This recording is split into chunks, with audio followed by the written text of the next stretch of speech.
Okay, we're live now. Okay, we appear to be live. Welcome everybody to the Committee of the Whole meeting of June 15th. I see there are no delegations to be presented. So with that said, I will call the meeting to order. Looking to the agenda, are there any additions or admissions? At least Ms. DeSoto? Yes, thank you, Deputy Mayor Mera. A couple of additions to the agenda.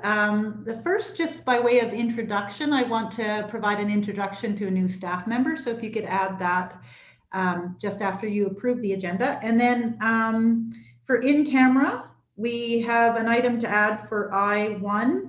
It's regarding Three Sisters Mountain Village property limited legal matter. And we're going in camera to protect solicitor-client privilege. So if you could add that to the agenda as well. Okay, thank you. So looking to add those two items to the agenda, I will look to have approval of the agenda. Those in favor?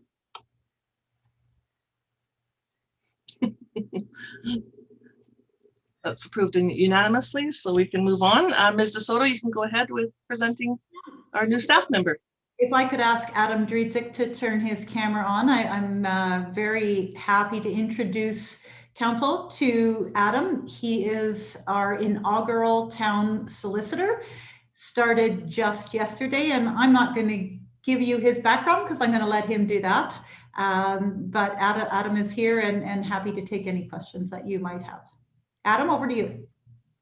Sure, thanks, Lisa, and thanks, council, for the opportunity to join this organization. I'll give you a bit about myself. Law is my second career.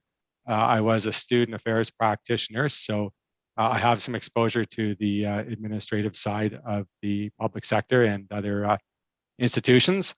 I've been a Bow Valley resident for some time before I went to law school.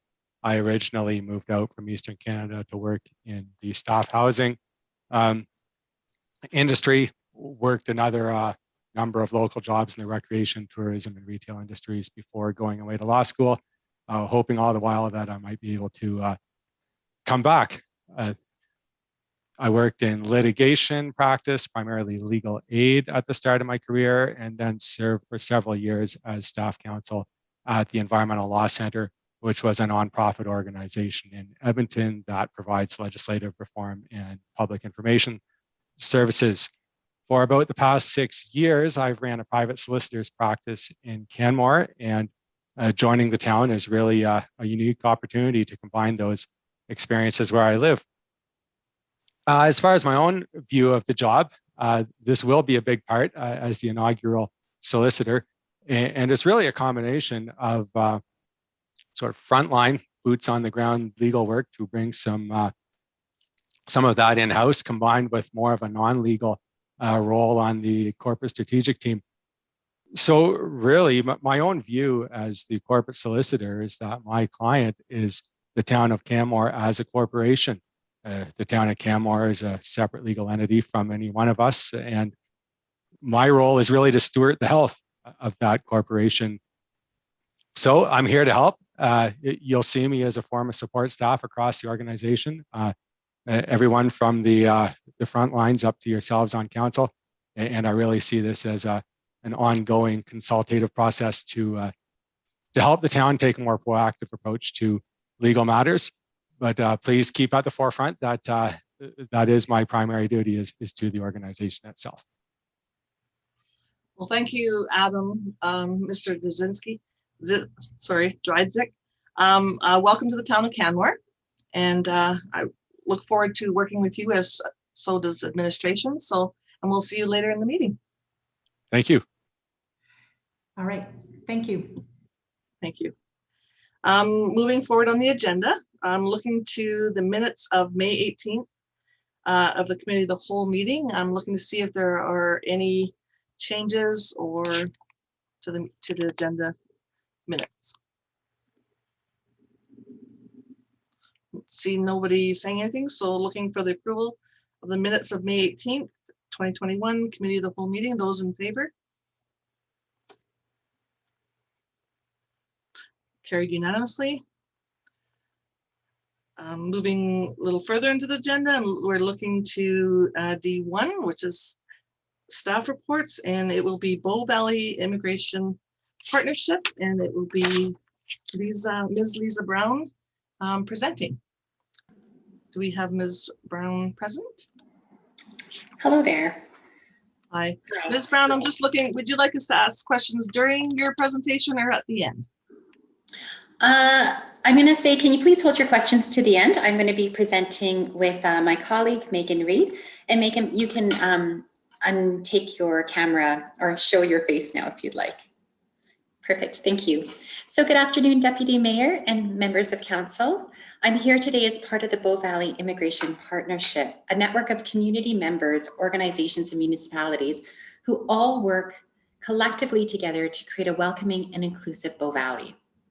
Here with me today is Ms. Reed, Megan Reed, who coordinates and supports the partnership's collective action. Please join me in welcoming Ms. Reed. Welcome, Ms. Reed. Thank you, Ms. Brown.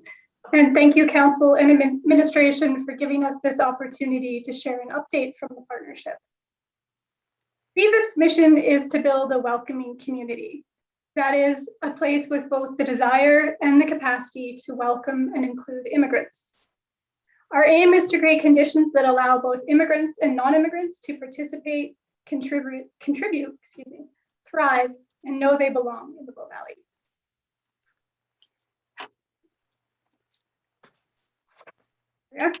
As Ms. Brown explained, BVIP is not an organization. We're a coalition of organizations and people who are working together towards these aims.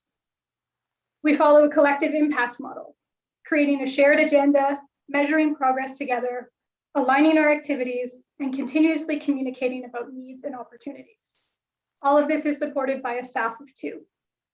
You may be familiar with the organization's settlement services in the Bow Valley and foreign worker support services, whose roles are primarily to provide direct services to immigrants. The partnership includes, but is distinct from these organizations in that our primary role is to create systems change through shifts in policy and practice, by mobilizing funding for services, and by promoting welcoming attitudes. Our nearly 70 members come from all over the Bow Valley and every sector of the community, including government, the private sector, education, healthcare, settlement, faith communities, and many more. Some of our members are community volunteers, including the 15 members of our immigrant advisory group, who ensure that all of our decisions are grounded in the lived experience of Bow Valley immigrants. The town of Canmore is a founding and a leading member. So this is our governance model. At the center, our partnership council and our executive committee are the decision makers steering our overall direction. Our committees oversee and implement a particular section of our strategic plan, and they work to identify emerging trends, opportunities, and needs for their topic area. The Immigrant Advisory Group, as I said, is a permanent volunteer-run advisory board whose members were all born outside of Canada.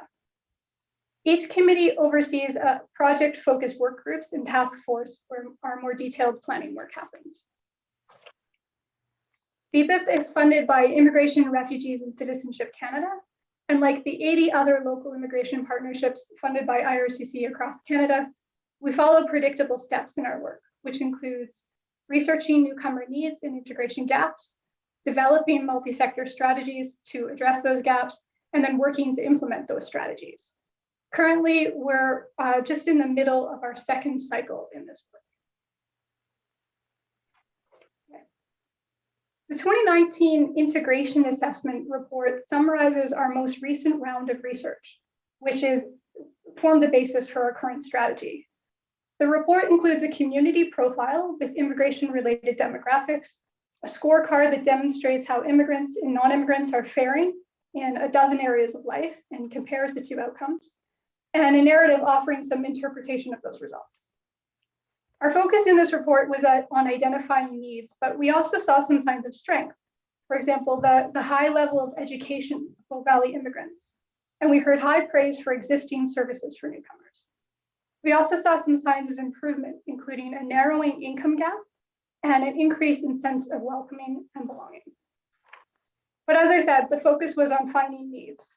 And I can't cover all of the study's findings here, so I've just picked a few examples that have helped shape our current integration strategy. First, in terms of opportunities that make it possible for people to stay in the Bow Valley, we found evidence that immigrants are more likely than non-immigrants to have part-time or part-year work, less likely to have non-wage benefits, more likely to be overqualified for their current job, and more likely to be interested in changing jobs. We also found a higher rate of injury and service sector work here than in other parts of Alberta. We also heard that some of the services that we didn't have yet, such as pre-beginner English language classes, were a reason that some people may be moving on from the Bow Valley. We saw some evidence that some immigrants are not aware of or not accessing support services that are available to them. When we looked at how locals are participating in the community, we discovered that foreign-born residents who are eligible to vote reported much lower voting rates than non-immigrants. We also learned that while everyone uses parks, public spaces, and indoor recreation facilities, immigrants use all of these spaces less frequently than non-immigrants. Comments indicated a range of barriers, including cost and availability, such as for indoor recreation opportunities. Immigrants were underrepresented in leadership roles too, including on nonprofit boards, and fewer immigrants than non-immigrants reported volunteer involvement in the community. Finally, when we looked at a sense of connection between immigrants and non-immigrants, we found some complicated results. Almost everyone said they feel welcome here, but 26% of foreign-born respondents said they'd experienced discrimination in the Bow Valley just in the last 12 months. That's higher than Canadian surveys. Canadian-born residents reported, Canadian-born residents reported a slightly lower sense of connectedness to the community than foreign-born locals, perhaps a sign of increasing isolation or disconnection in the community. And finally, some commenters expressed a wish to share their traditional cultures with others in the Bow Valley. There was a desire to ensure that all cultures are seen, celebrated, and valued here. Our shared plan, which was informed by this community research and written by all BVIP members, is available on our website, but I'll just give you a very quick overview. Workforce development is about developing and illuminating existing career options inside and outside of the hospitality sector so that people can stay here longer. Welcoming attitudes is about countering racism and discrimination, building connections between people of all backgrounds, and celebrating diversity. Civic and political participation is primarily about increasing voting rates, but also about representative leadership. And community readiness, well, this covers a whole host of things focused on building capacity, such as putting in place key services and helping organizations to adapt to meet the needs of their foreign-born staff, clients, and customers. Most of what we do together isn't very visible. For example, the hundreds of thousands of dollars we've helped leverage to meet service gaps just in the past couple of years. But I wanted to show you something uplifting that we've built together during an otherwise difficult year. Bow Valley Locals is the name of our social media campaign designed to build connection and challenge current conceptions about what a local looks like, sounds like, and does. It's an anti-discrimination and connection building campaign that many of our member organizations are participating in by using the Bow Valley Locals hashtag or by celebrating the multicultural dates that we share. Arts Place, the Canmore Museum, and Christy Wolf Photography connected with Bow Valley Locals through the Stories of Resilience project, which has created a permanent record of locals' experiences during the pandemic. An idea from our immigrant advisory group led to the Bow Valley Food Alliance's partnership on the Bow Valley Recipe Exchange, which is 4 videos and a booklet in which local professional and home chefs from around the world share recipes and culture to build a more connected community. Okay, it's been said many times that the pandemic has highlighted existing vulnerabilities and inequities in our community. That's absolutely true. But it's also highlighted the importance of community research to help predict and understand how emergencies will impact particular members of our community. For example, we knew before the pandemic that immigrants were more likely than non-immigrants to live in overcrowded housing, which would make isolation more challenging. We knew many immigrants hold multiple jobs, but are less likely than non-immigrants to have full-time hours of work during non-peak season, which made immigrants more vulnerable to the effects of layoffs. And we knew which languages locals would need important messages translated into. Ethnocultural associations and settlement organizations were absolutely critical in ensuring that many Bow Valley residents received food, culturally appropriate food, PPE, computers to access language classes, and translated information about COVID and COVID supports. Perhaps the biggest lesson this year, though, is how important it is to convey important community information in plain English and sometimes to translate that information. Okay, our committees are working on several things this year, but just to wrap up, I'd like to focus on a few. Our health committee is focusing on mental health and attachment to a family doctor as a precursor to vaccine uptake and access to healthcare in general. Our education committee is working to illuminate career pathways for adults and youth. Our employment committee is focusing on helping working newcomers connect with settlement and language services. Our civic and social engagement committee, well, they'll be very busy, but some of their priorities relate to racism and discrimination, support for these ethnocultural associations I mentioned, and promoting participation in municipal elections and committees.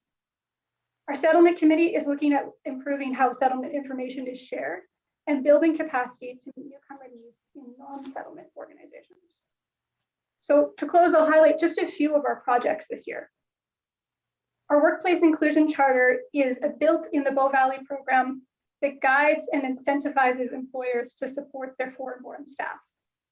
We're preparing to launch a new version, and we're also collaborating with about 12 communities across Canada who have either replicated or are working to replicate that program. We're planning a multi-organization welcome week in October, including a resource fair, workshops, and cultural celebrations. We're creating a community of practice for organizational leaders who are on an anti-racism organizational change journey. We're offering train the trainer workshops to empower intercultural competency specialists in organizations throughout the Bow Valley. Finally, we're hoping to build an online welcome portal that will create a one-stop shop for settlement and community information from Lake Louise to Kananaskis. So that's just a brief summary of our year ahead. At this point, I'll turn it back to Ms. Brown for a summary of where the town of Canmore fits in this collective work. Great, thank you, Ms. Reed. Now I would like to share with you some of the next steps from a town of Canmore perspective. As Ms. Reed highlighted, the Bow Valley Immigration Partnership is that intermunicipal community group, and we work through collective action. So the town of Canmore is a member of this partnership, and as a member, we continue to support BVIP's collaborative work and advance their strategy. So to support BVIP's collaborative work, the town of Canmore actively participates in the following working groups: the Career Pathway Task Force, which has representation from economic development; the Education Committee, which has representative from Community Social Development through Family Resource Network; the Civic and Social Engagement Committee, which has representatives from FRN; the Youth Task Force, which has representatives through Community Social Development through FCSS; the Settlement Committee, which has representation from FCSS; Executive Committee, which I sit on; and the BVIP Partnership, which I also sit on.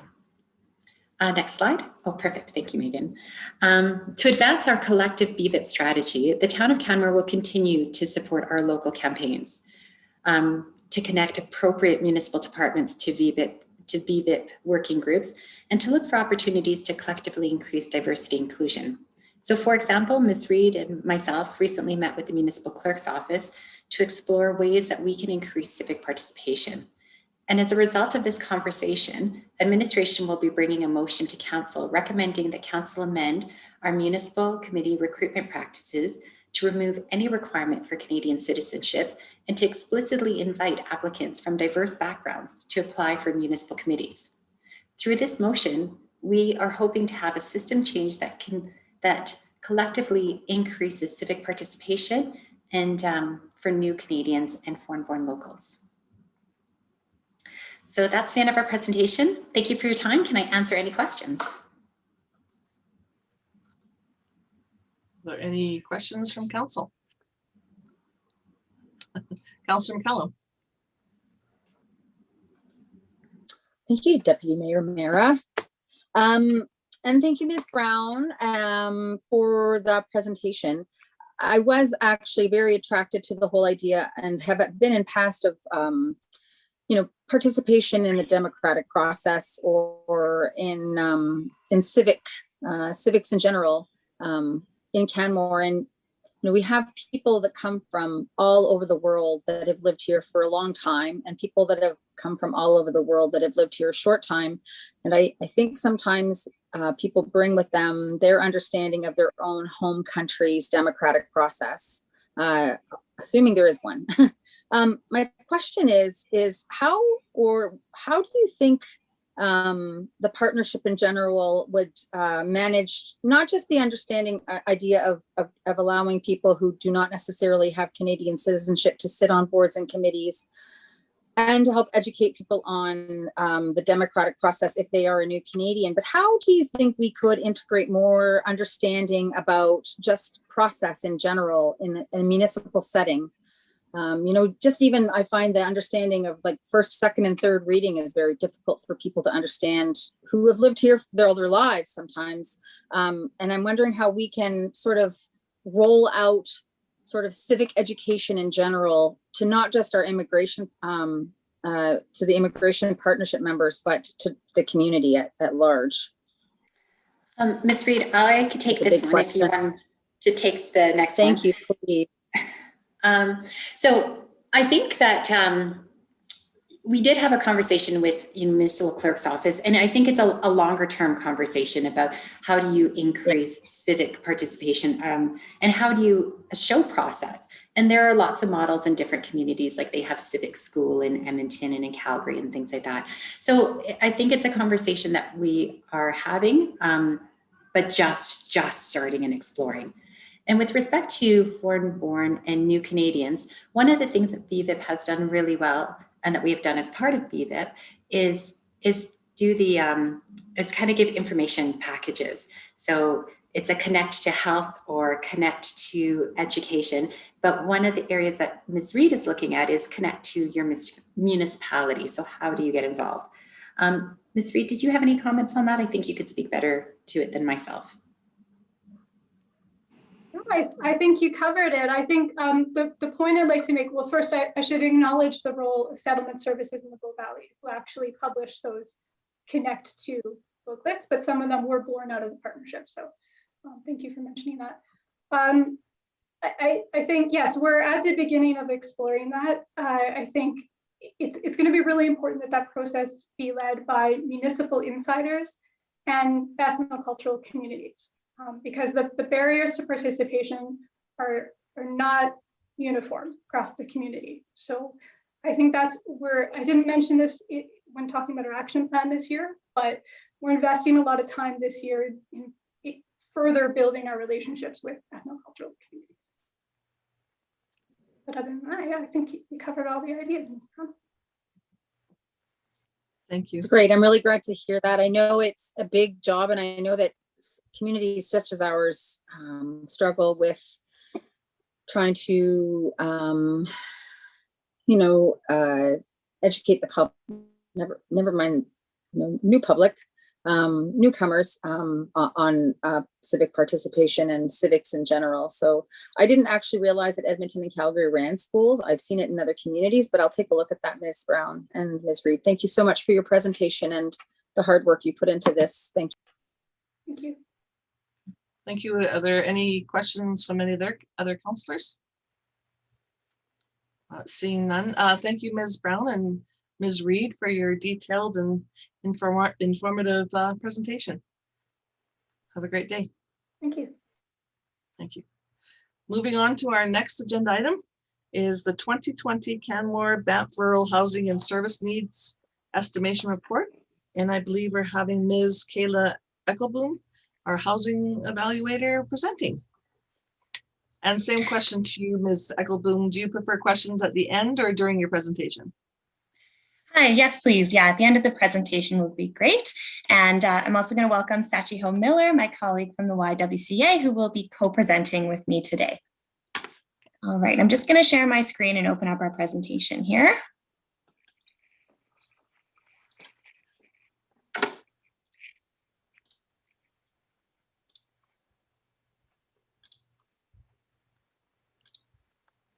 Can everyone see just my slides there? Wonderful. And you can hear me okay? Awesome. Great. So good afternoon, Mayor and members of Council. My name is Kayla Eichelboom, and I'm here today to represent the results from the 2020 Rural Housing and Service Needs Estimation Project with, as I mentioned, my colleague, Ms. Sachi Ho-Miller, who works as the Housing Navigator at the YWCA in Banff. And yes, we will be happy to take any questions at the end of our presentation. Thank you so much for the opportunity today to present our results to you. So I began working as a housing evaluator in 2020 as part of CSD COVID-19 relief work. Part of my work is to help assess and identify housing needs within Canmore and then work with community partners to create services that address these needs. The town of Canmore participates in the Interagency Homeless to Housing Coalition, also known as H2HC, and my colleague Ms. Miller is the chair of H2HC. H2HC collaborated with the Rural Development Network to estimate the number of residents experiencing homelessness and housing insecurity in the Bow Valley. 24 other rural communities also participated in this large-scale surveying effort. Just a quick distinction, the Rural Development Network was previously the Alberta Rural Development Network. So what does RDN do? They help rural communities raise awareness and access funding to help fill gaps in services. RDN recognizes that urban homelessness is more visible, and the provincial funding focuses on 7 major cities in Alberta. This is H2HC's second time participating in this survey. The first large-scale effort to survey across the province occurred in 2018. RDN creates all survey materials with community partner input and analyzes the survey results into a community-specific report. Banff and Canmore data are analyzed and presented in one report. The estimation project is funded by Reaching Home, the Government of Canada's official homelessness strategies. So previous data in 2018 from this survey and the funding streams via the RDN have led to creation and piloting of several supports in the Bow Valley.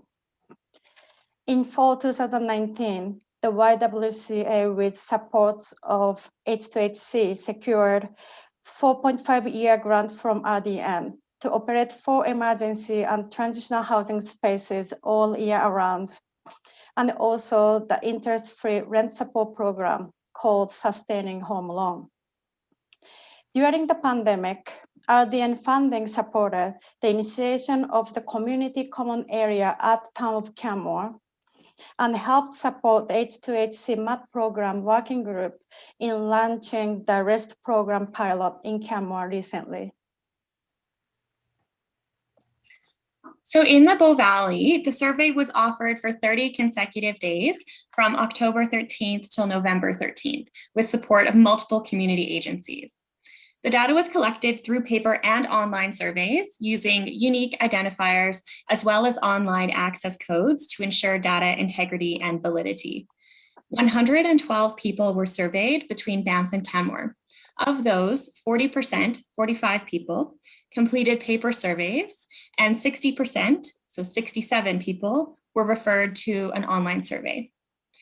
56.3% of respondents, which turned out to be 78 individuals, self-reported their housing situation to be unstable or that they felt they could easily lose their housing. Based on the Canadian definition of homelessness and insecure housing, 52.7% of our respondents, so 59 individuals, were found to be either experiencing homelessness or housing insecurity. After analysis, an additional 20 dependents and 66 adults were found to be sharing accommodations with these 59 individuals. This translates into an indication that at least 145 individuals within the Bow Valley are living in housing insecurity. This compares to 85 people found to be living in insecure housing in the 2018 survey. When we asked which support services were accessed, the top 3 service types solved by respondents were the financial support 28 reports, basic needs support 23, and family and parenting 17. Multiple answers were possible, but these were the top 3. Respondents were asked to identify the primary reason for their visit in an open field response. Due to the free form structure of the question, answers were varied, but the most common keywords are listed in the word cloud. As you can see, financial, affordable housing, and basic needs were frequent primary reasons. Respondents were asked whether they most often, where they most often go to access support services. This word cloud illustrates the most common responses, which include Canmore and Banff, but also listed Calgary, Edmonton, Cochrane, and Okotoks.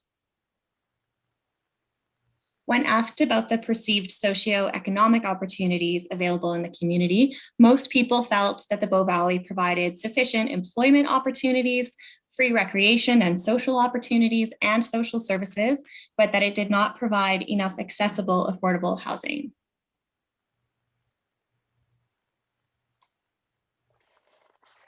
Respondents were asked to identify the current living situations that have applied to them in the past months and to select all options that apply. Multiple answers were possible, meaning the individual may have fluctuated in and out of state of secure or insecure housing over the course of the past months. The options themselves represent a range of physical living situations from secure to insecure. The option listed on this slide identify the individuals who are not homeless, which represents 126 reports, but they may or may not be safely and securely housed. The next half of the list is to determine respondents' housing insecurity. The answers in this half of the list constitute housing insecurity and or homelessness, according to the Canadian Observatory on Homelessness. This half of the list represents 101 reports of insecure housing and homelessness situation, and or homelessness situations. 55 reports of insecure housing situations, which made up from top 3 reports in this list. 45 reports of homelessness, where individuals have lived in a shelter, slept rough, no shelter, or couch surfed within the last month.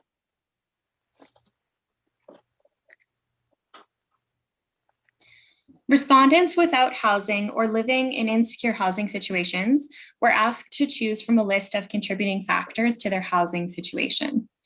The following top reasons were chosen as main contributing factors. 32 responses for I don't make enough money, 22 for unaffordable rent or mortgage payments, 20 for COVID-19 related, 19 for I lost my job, and 10 for spouse or partner lost their job.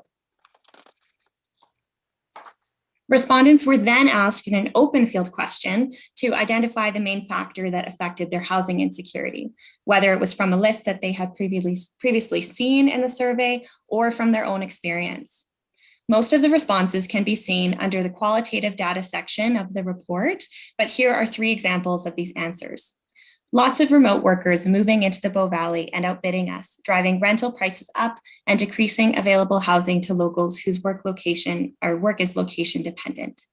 I am always renting in situations that are dependent on other people, landlords, roommates, etc. If and when these people's situations change, I am forced to find a new situation. I don't make enough money to find a secure place of my own. I am sharing an apartment with someone who's currently on holiday visa.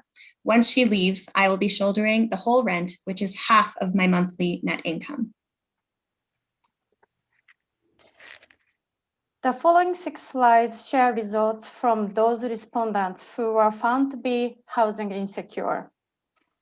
Most housing insecure respondents described their gender identity as woman. The median age of respondents experiencing housing insecurity was 34 years old.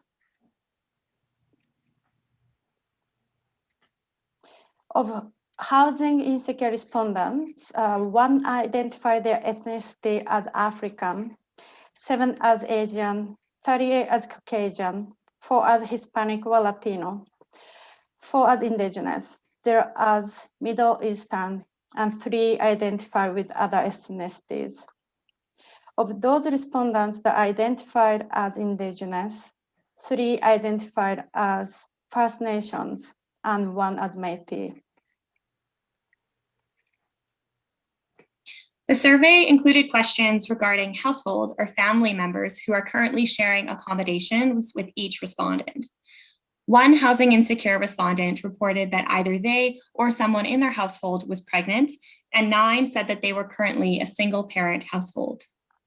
20.3% of housing insecure respondents were living with dependents under the age of 18. Of those, 5 had 1 dependent, 6 respondents had 2, and 1 had 3 dependents, for a total of at least 20 dependents sharing living conditions with housing insecure respondents.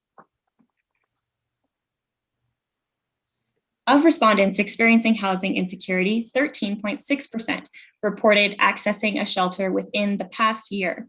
Of respondents who needed a shelter but did not access shelter services within the past year, some of the following reasons were given. I didn't feel safe, shelter was full, no shelters in my area, no pets allowed, and lack of transportation. Of respondents who are experiencing housing insecurity, 61.0% reported being employed in some capacity. 13.9% of those employed were working full-time, 5.6% part-time, 2.8% casual, 2.8% listed other forms of employment. 41 people facing housing insecurity reported employment as their main source of income. Sources of income vary though, and respondents were encouraged to select all that apply as shown in this table. Identifying sources of income can provide a better snapshot to the personal situations of respondents needing increased supports. For employed individuals, it can also provide insight into the disparity between wages and cost of living in this community.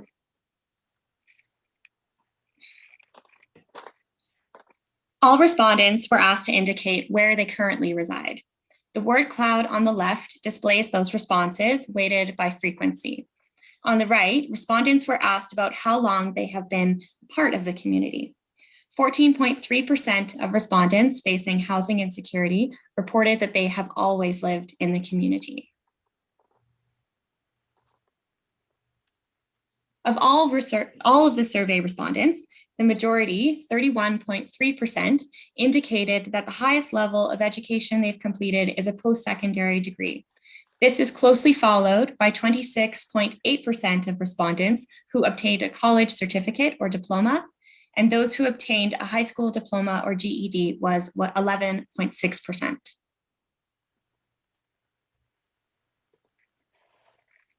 Using the most common responses from the survey, analysts were able to compile a profile of typical respondent facing housing insecurity. The true diversity of the respondents is of course illustrated in the survey results section, but this serves to highlight what someone in need might look like within Banff and Canmore. In the case of the Bow Valley, this turns out to be a woman in her late 30s who has lived in the community for over a year or more. She finds it difficult to pay rent and feels like she spends more than a third of her monthly income on housing. She notes that there are not enough rooms for the number of people living with her, and that the housing she has needs major repairs. heating or plumbing problems, mold, leaky roof, etc. She's employed, and there is a 1 in 5 chance she has at least one dependent that she needs to look after.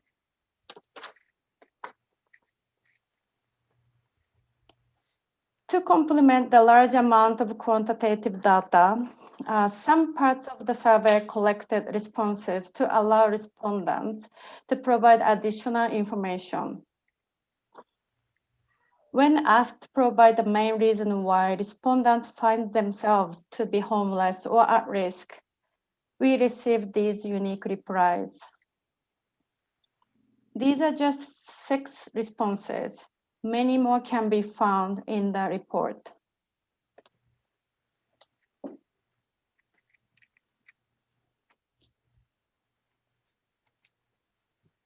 It is the goal of this report to support decision-making at all levels by providing a credible, evidence-based document that can be used and referred to in the community.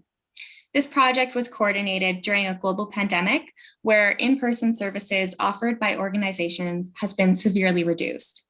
Our community's participation represents a unique set of data that provides insight into the resiliency and strength of individuals even in times of crisis. Despite our best attempts to reduce stigma and increase accessibility of the survey, not all clients who entered participating agencies chose to take the survey. It was a voluntary survey, and accessing services was not contingent upon a client's participation. There remains a portion of clients whose voices were not captured. Additionally, not every individual requiring help may have entered a participating service agency during the designated 30-day collection period, despite advertising efforts leading up to the survey. As a result, although trends and highlights of the data are very informative, this report presents a conservative picture of the service needs and housing insecurity in the community as a whole.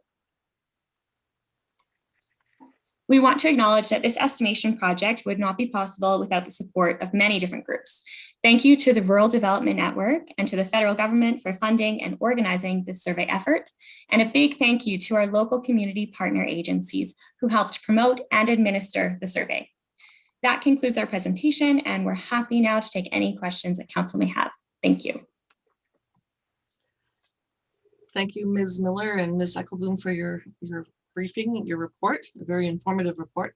I'm looking to fellow councillors for any questions. Councillor Sanford.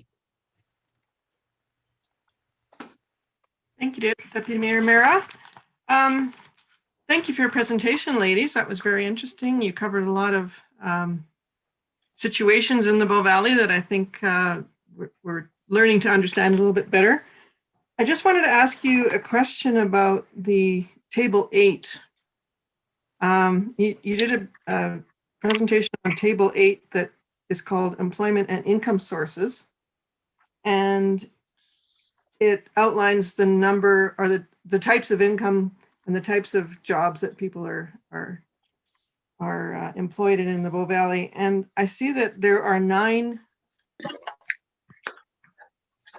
I think it's the next one, employment and income sources. It's Table 8. Is this,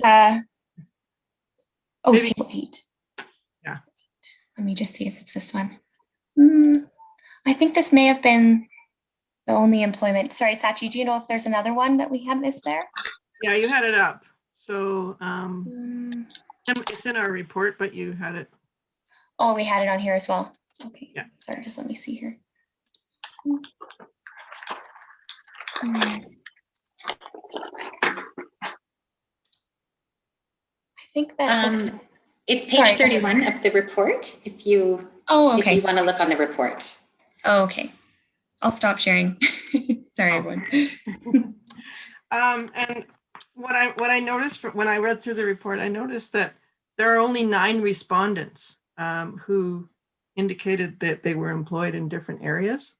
So when 9 people are responding that they're employed, I'm just wondering how that affects the whole situation. Is unemployment really the problem here? Are most of the respondents not employed if only 9 people suggest that they're employed in the Bow Valley in different different sectors?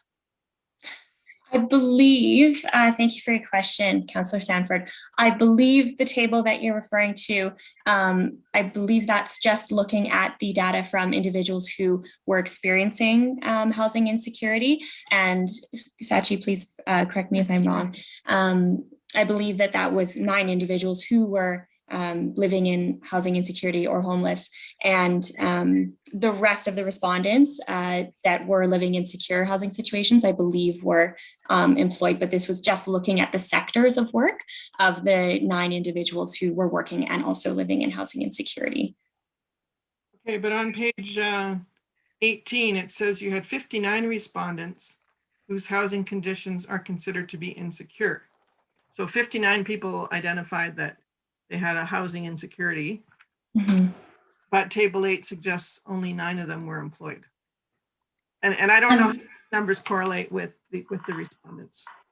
Do you mind if I just jump in, Keela? Sorry. Yeah, go ahead, Ms. Brown. Interrupt. So table 8 is about which sector, which not all respondents would complete, where table 9 talks about how many respondents are employed, and that is 41 are employed. And I think the other thing to remember is that this was done during a pandemic. So there might have been a higher incident of that at that moment, at that point in time, of individuals who were not employed because of the shutdown as well. So this survey started in October and went until November of 2020.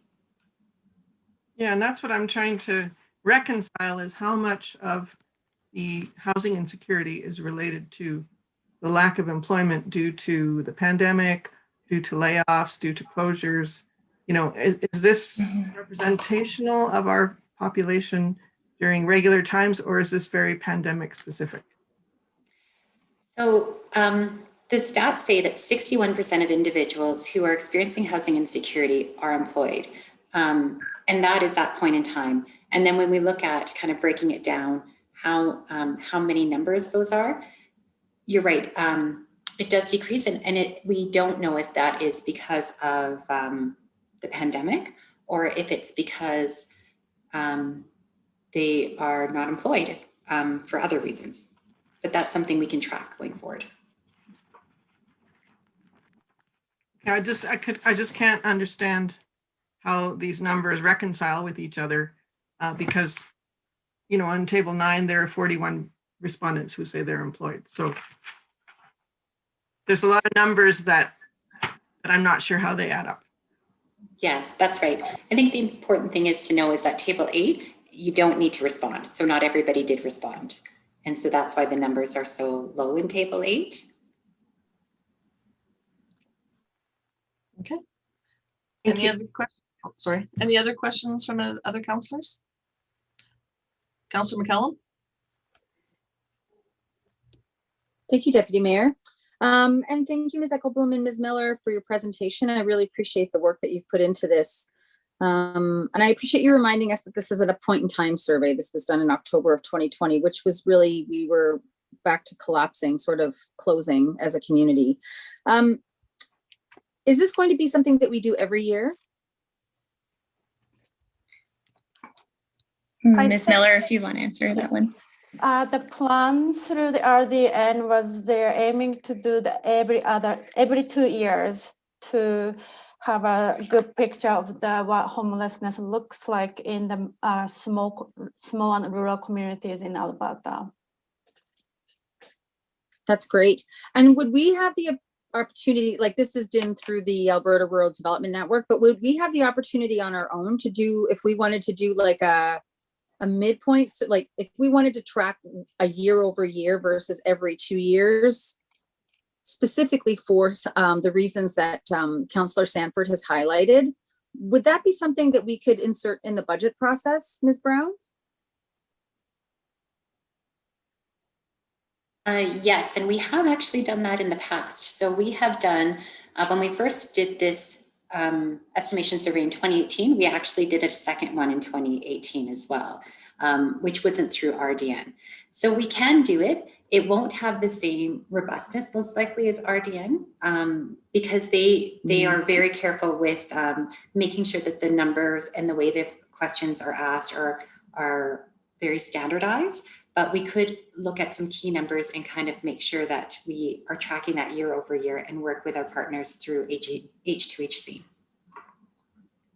I just think as we move forward through pandemic recovery, it might be very interesting to track this a little bit more closer than through the ARDN. And we can just duplicate the questions. I'm not a social scientist. I'm not going to pretend I understand all of this, but that's good information. And then my next question, which is a little bit more complex, is you pointed out this survey is to us with our decision making, not just ours, but other jurisdictions as well. From a local perspective, a Canmore perspective, how do you think that this survey can complement the housing needs study, which is very data driven in terms of using the census every 5 years? And this is selective. It's for people that have come in to use services and you've asked them to use the survey. How do we pair those together to be able to become more laser pointed in our decision making? I don't know who gets to answer that one. If you like me, I'm happy to answer that. So we look at, thank you for your question, and it's a good one. But we try to look at all the data, including the housing needs assessment. And we looked at that with, when we were looking at different housing supports and different supports during the COVID pandemic, what we can do. So we look at everything as kind of pieces of a puzzle. And this is kind of one piece of the puzzle. We recognize that the housing needs assessment is another piece of the puzzle, and it really targets, especially, it's a broader target, and it looks at a longer period of time. It uses a census, and it also can really match up employment. So it's a great tool to help us understand these other tools as well. And these other tools, like the RDN, are just pieces of that puzzle. Does that make sense? Does that answer your question? Thank you so much. Yeah, for sure. They're similar. They're not the same. You're right.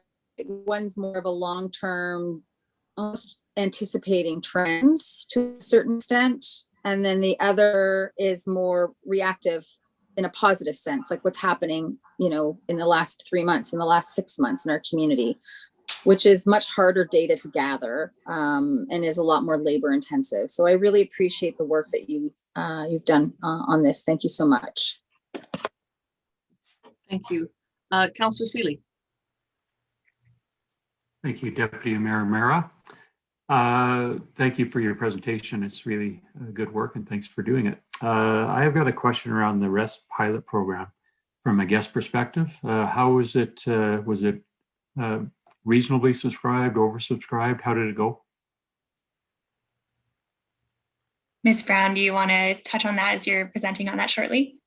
Yes, I will. Thank you, Councillor Seeley, for that question. So we are going to be presenting to Council on July the 6th on the REST program evaluation, and we're just going through the review of the proper evaluation, of the full evaluation. But it was well subscribed. So 22 individuals, unique individuals, use the program. And when I say use the program, it could be through they use the MAP program, or we did some hostel hotel coordination, especially once the numbers in our community of COVID cases became a bit higher. So some of that was part of the 22, and some of it was also just connecting individuals to YWCA as well. Okay, I look forward to the report. Thank you.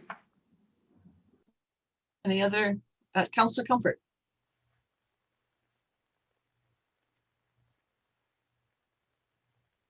Sorry, I'm on my phone, so it sort of slows me up a little bit.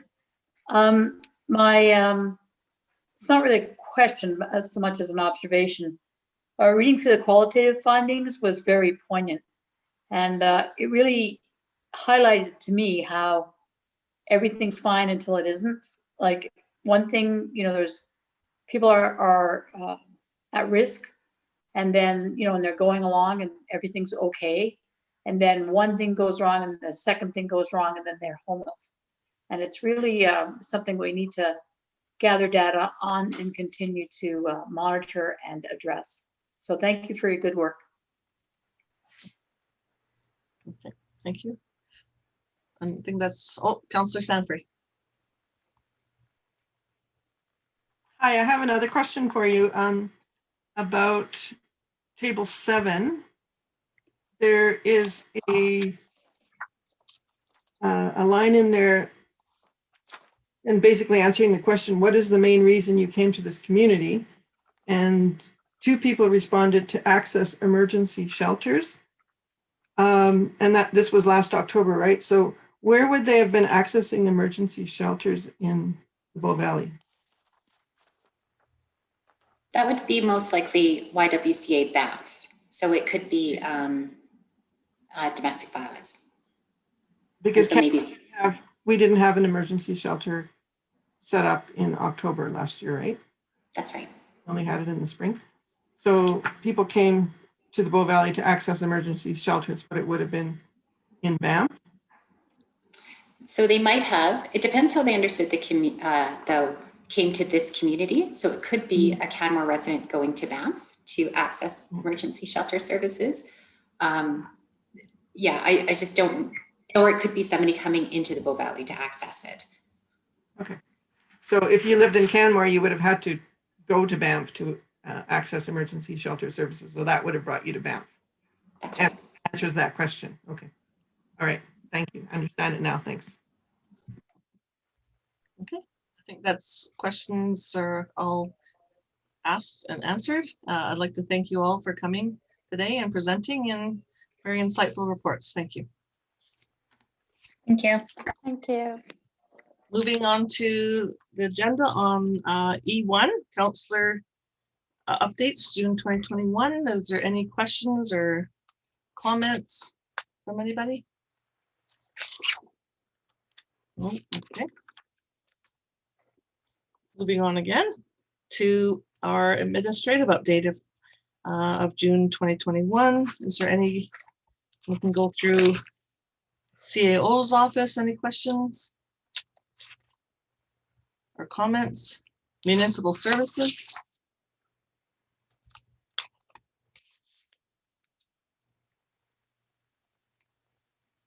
Recreation services.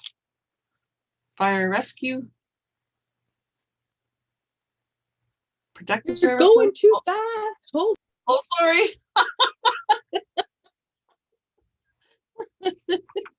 Okay, I'll back up. I have a question. Okay, go ahead. Municipal services, I just lost it. Oh no. The tourism, the Stormy Lake, the tourism task force work. How many, can administration tell me how many people have registered for future meetings and participated in existing meetings? We have a task force meeting Thursday night, so I'll have more updated numbers then, but off rough memory, and Ms. DeSoto, correct me if I'm wrong. At the first workshop, we had about 45 participants. For the one that's coming next week, we have 85. And then there are 2 more in July, and I don't have those numbers. No, that's impressive. Thank you very much. Yeah, the first one How's was it well going? received. Are you enjoying the meetings? Are you hearing? Oh yeah, they're awesome. I hope all of council can attend one. The first one was very well received, and we saw big numbers in the second. Great. Excellent. Excellent. Thank you so much. Councillor Comfort. So further to that, I wanted to commend the reminders that I've been getting. I had several reminders and I finally signed up for the next session. So very impressive to prod people to get themselves registered to participate. Okay. Moving on. Fire and rescue or protective services? Seeing none. Economic development. No. Okay. Arts and events.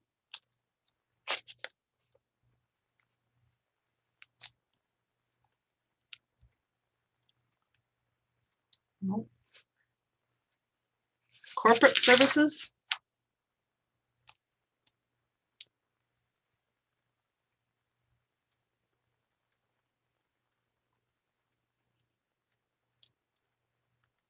Municipal infrastructure.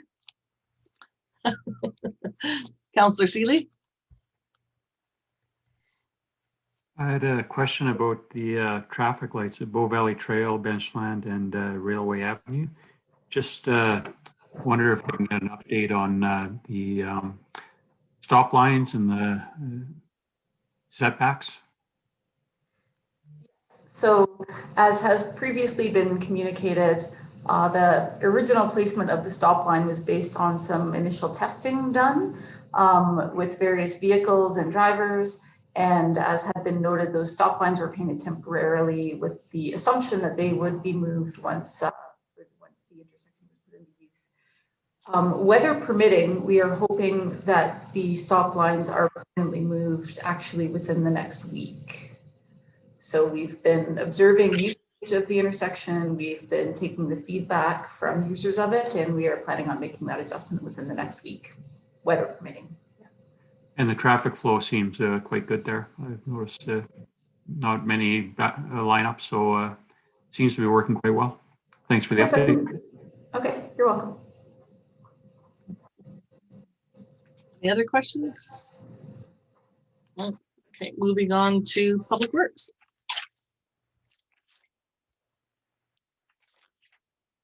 Seeing none, I will move on to our council resolution action list.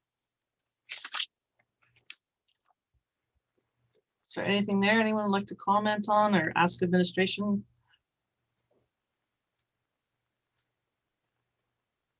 Oh, Ms. Cottle? I'm sorry, I know I'm jumping the queue here, Deputy Mayor Mera, but we did want to flag for council the mandatory mask bylaw, which is part of the council resolution action list. It's item 272/2020. So as council may recall, Canmore was one of the first communities in the province to put in a mandatory mask bylaw. We did it before the province required masks. We know that the province is working to move towards stage 3.